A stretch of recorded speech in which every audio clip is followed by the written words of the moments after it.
What's up? What's going on? Good to see you again, man. This is Gabe. I met him about last year. Don't ask him about cards because the kid will say absolutely nothing. I have also, I love you though, in a non-weird, we just really met for the second time type way. Elle, you are off limits. Just to let you know, I've got my marching orders and we're going to leave you completely alone. Which just reminds me, I was supposed to read this, I guess, before I started talking. The views and opinions expressed are those of Chris Cline and Chris Cline only, and do not necessarily reflect those of Red Curb Comedy, well, Armed Services Arts Partnership, or his wife.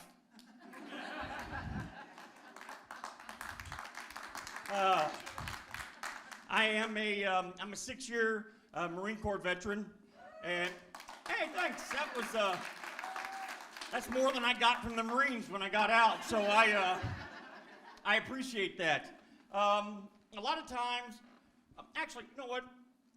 Where's my mom's at? Raise your hands, please. You're not getting picked on tonight. There's gonna be audience participation questions.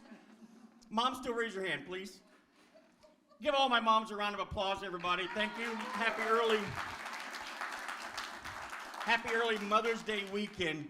When you leave, I do have carnations for everybody, multicolored. Don't get picky. You're just going to get what you get, and you're not going to throw a fit. Where are all the, I know we're going to have a room full of veterans. Where are my veterans at? Raise your hand, please. All right, put them down. Tonight's not about you. When I went to boot camp, now this is going to shock some of you. I went to Parris Island in June, July, and August. Those that are laughing right now have also been in Parris Island in June, July. It's basically 2 levels set below the hell setting. I went in weighing 247 pounds. Thank you. Last night, somebody goes, God. I'm like, seriously, dude? 13 weeks later, I graduated weighing 174 pounds. For you non-math scholars, that is 73 pounds in 13 weeks. So when I'm asked, was boot camp hard? Yes. Yes, it was. They made me spray paint 2 red stripes across my shirts on all my green skivvies because I was probably most likely to be the one to have a heat stroke, and they wanted to make sure that they had medical close by. And if you've ever been to boot camp, it is always a good idea to be singled out. The drill instructors go, there's a kid with problems, we're going to leave him alone. 74 pounds, 73 pounds in 13 weeks. They could only dig us on the deck for a certain amount of time. There's a law that they can only beat the heck, PG-13, out of you for about 8 to 9 minutes. And then they make you go get 3 or 4 other people. Except, if they went and got me, that was it. They didn't have to go get anybody else. And they spun it like, hey, we are doing you a favor. And I'm like, no, you're not. There's fire watch at night to make sure that, to be honest, I don't even know why they made us get up at night. We took like an hour and a half shift. There's 2 of you. You had to walk around, make sure nobody was trying to escape, which I know the Army, Navy, Air Force, you guys don't have that problem. We've all been to church camp, so we understand what that's like. One of the things they had to do was laundry. Now, this isn't your mom's laundry service or your dad's laundry service. This is other 18, 19-year-old kids that are just as scared as you, who probably half of them have never done laundry before, because we had 6 that didn't know their left or right. Georgia. They pass out the laundry when they're done at night, and you have no idea what you're going to get. And when you are festively plump at 247 pounds, and somebody puts a small pair of whitey tighties on your footlocker, it hurts. It hurts a lot, actually. I'm surprised I could even have kids after that. Another question I get asked is, being a combat veteran, what was it like getting shot at? What did you do like the first time you got shot at? And it's like, that's simple. I pissed my pants. A lot, actually. And I was so focused and a fierce fighter, I then took my saw, which is an M249 Golf machine gun, and put about 65 rounds into the wrong building because I was facing the wrong direction and was losing my mind at the time. The building was over here. When we went to go secure the building, to clear it, I tripped over a grain of sand and went flying into this door of the building. And you've seen like the cartoon where everything's like slow motion and they're slowly sliding down the door and the door's slowly creaking open, face first into a dirt floor. If that's not what Kid Rock thought of and when he wrote American Badass, I don't know what else it was. I am asked, my son especially, because my kids aren't here, so we're going to talk about them tonight probably a little bit too. They said, what was some of the fun stuff that you got to do while you're in the military that people don't know about? And I will come out and say that what Hollywood has you guys convinced is the military is not the military. We've all seen those cool commercials where the guys go out of the helicopter, they have flippers, they swim in, they get on the Zodiac boat, and they go into the beach. That is not what happens. What happens is we fall out of a helicopter, our packs are attached to our ankle, somebody forgets how long the rope is, and they get pulled out of the helicopter, and then we have a guy named Houston. His nickname was a rock, because when Houston went in the ocean, we were all concerned that Houston wasn't coming back up every time. He's the last one to surface, and he's also the first one to scare the heck out of all of us by telling us that there's a fish touching him or there's a shark right behind him. Remind you, the ocean doesn't have parking lights, so there's absolutely no way you are seeing a shark when you can't see your hand in front of your face. But we all freaked out and started swimming a little bit faster, so I guess it worked. Went to Thailand. Yep. Single. I tried out drinking a monkey there. There was a bar that starts with a B. That's all I remember. You walk in, and there's literally a monkey sitting on the corner of the bar off to the side in his own chair. What you don't know as the new guy is this is a tradition that the pros play on the rookie. Everybody knows that monkey is immune to the rice whiskey that you're getting ready to have. Turns out, Chris Cline wasn't. For the first 4 or 5 shots, it was like pretty flippin' entertaining just to see that monkey grab that shot glass, throw it back, and slide it across. After that, his eyes started talking smack, and I got a little upset. Then my body went numb, and I woke up on the ship with somebody watching, making sure I was going to be all right. Since we're on the topic of drinking, went to Tijuana, Mexico as an 18-year-old, 19-year-old. Now, I grew up in Evansville, Indiana, southern Indiana. No. Okay. Gotta ask. You've been there? Yeah, it's like, yeah, we've been there. Got a magnet. I grew up, my mom had very tight apron strings on me. We were in church 4 nights a week. Dad was a deacon, Mom was in the choir. Wednesday night I was in something called the Awana program. Thank you. And then youth group on Friday. I went from that to the Marines. No buffer in between. Nothing that's going to prepare you for what you're about to hear and see for the next couple years. I learned real quick, though, that it was fun. And that my parents weren't around, so therefore they don't know what I'm going to be doing. So we're back in Tijuana, Mexico. There was this bar, Senor Frogs, I think. Yeah, my people. Let's say that there were scantily clad women. I didn't dress them, they were just there. And they had tequila holstered on both sides. Now this was 93.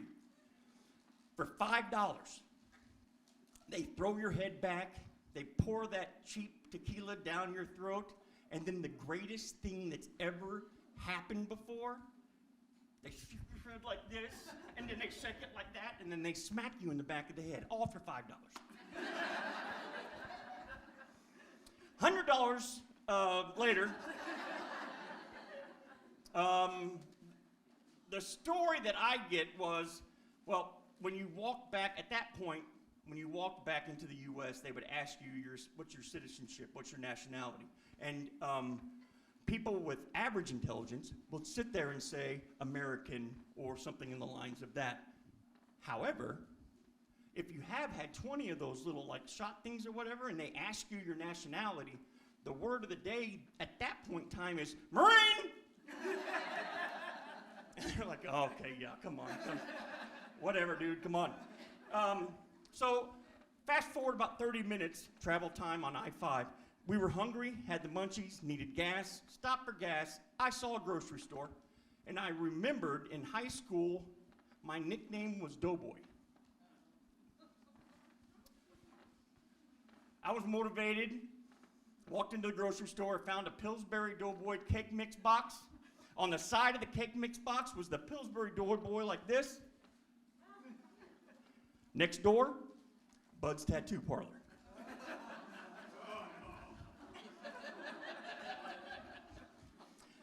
Yep, my wife's here tonight, guys, by the way, and she's sitting over here, and she's going to be probably the only one that's not laughing during all this because she knows just how true a lot of this is. I walked in and I said, dude, listen, I want this big right here on my arm. He says, sit down. They didn't know where I went at first, and it took about 15 minutes for them to find me. And by the time they got in, the outline had already started. So at this point, Doc, who I'd already upset by replacing his magazine with blanks, said, let's just see how this plays out. So I got the Pillsbury Doughboy, and I love it, actually. I love it. I don't even know what I was going to say. Oh, actually, it's covered up now, but hey, she's over there. But it's, I'm not doing this. This is not, we're not that type of show. It's PG-13. It's on my arm. I'll show you later. My wife and I have, this past August, have celebrated our 25th wedding anniversary. And just so you know, none of those claps should be for me. After 25 years of marriage, anybody in here been married more than 25 years? Woo! So you guys will know exactly what I'm talking about when I say this. After you've been married for 25 years, you don't even look both ways when you cross the street anymore. You're just like,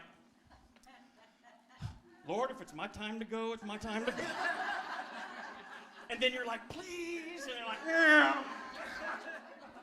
I'm just kidding. My sisters call my wife every year on her anniversary. It's Terry, sorry. And they say, honey, Dina, you have nothing else to prove. You lasted a lot longer than anybody. Nobody had 25 plus years in the betting pool. So, I mean, we wouldn't think any less of you if you just said, you know what, I'm out. To the average person, that would hurt their feelings. To me, because there were plenty of signs of my level of levelness that she chose to ignore. So therefore, that whole saying of love the person for who they are, not who you want them to be, is very important. I personally think that should be up there besides that stupid idiot live, laugh, love, or whatever the hell is in half the freaking houses.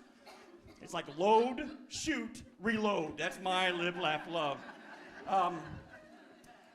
When I met my wife picked me up from the airport. I was going to meet her family for the very first time. I am the token city boy of my wife's family. That is very important for the rest of this story. We were on our way to her parents' house. We're talking, laughing. I look up, and there is a John Deere tractor with somebody sitting on it pulling a cow down a long driveway. That didn't happen in Evansville. So I look up and I'm like, what kind of Little House on the Prairie, Walton's deliverance crap is this? For her to then flip the turn signal, pull into the driveway, stops the car by the tractor, gets out, introduces me to her brother. Apparently, 4-H, whatever. That's how you get the cow ready to strut in front of everybody, is by dragging it down a long driveway with the tractor. If I start seeing them do that for people during pageants, I'm gonna you know what? We should probably turn that down a notch. This next one is gonna shock some of you that I am even still alive. When you meet your significant other's parents for the first time, don't waste time. And I'm not hypothetically talking to you, I'm just talking at you, not to you. Don't waste your time on the dad. He's going to be mad at you for about 6 years because you're dating his daughter. Focus on the mom. Yep, see? And if grandma is there, you focus on her more than you do mom. In my case, being the smooth person that I was, I said, you know what, I'm going to help do dishes. So I'm cleaning dishes and getting everything taken care of, and I'm done. Just to have my wife walk out, and she said, it's going to be okay. They will get over it. I washed, not her mom's, not her grandmother's. Somebody's already there. Her great-grandmother's cast iron skillet.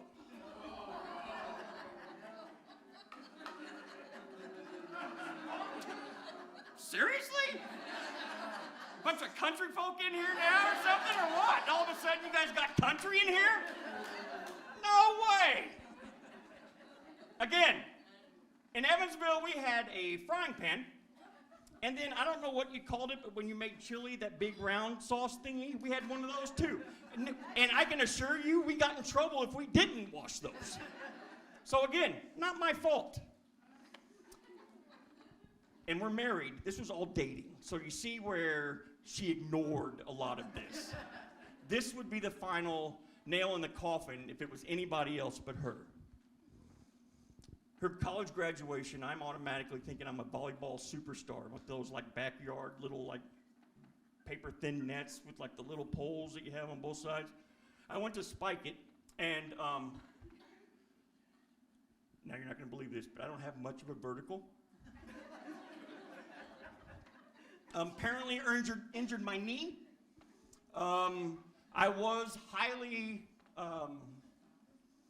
hydrated. Okay? It wasn't water. I went to sleep and I woke up about 4 in the morning to a very, very wet bed.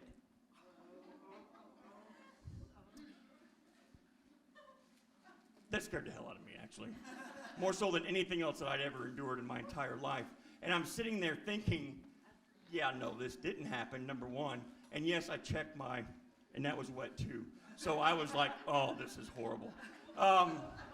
So for about, that was 4:30. So 7 o'clock comes around. I'm still trying to figure out how I'm going to get through this. So I just said, hey,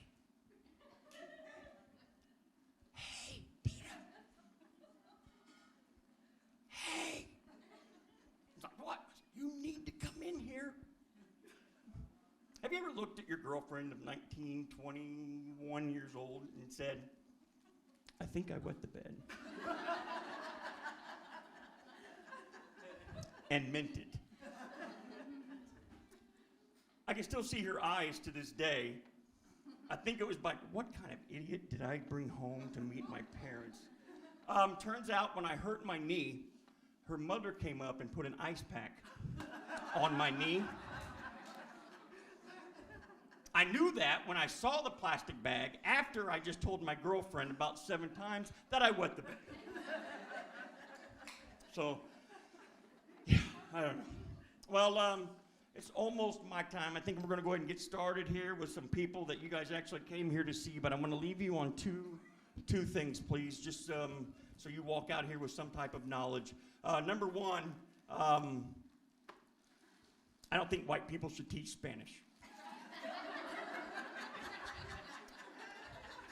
No bueno. And then I'm worried about the safety of everybody in the streets now, and so the bigger that you are, the harder you are to kidnap. So stay safe and eat cake, everybody.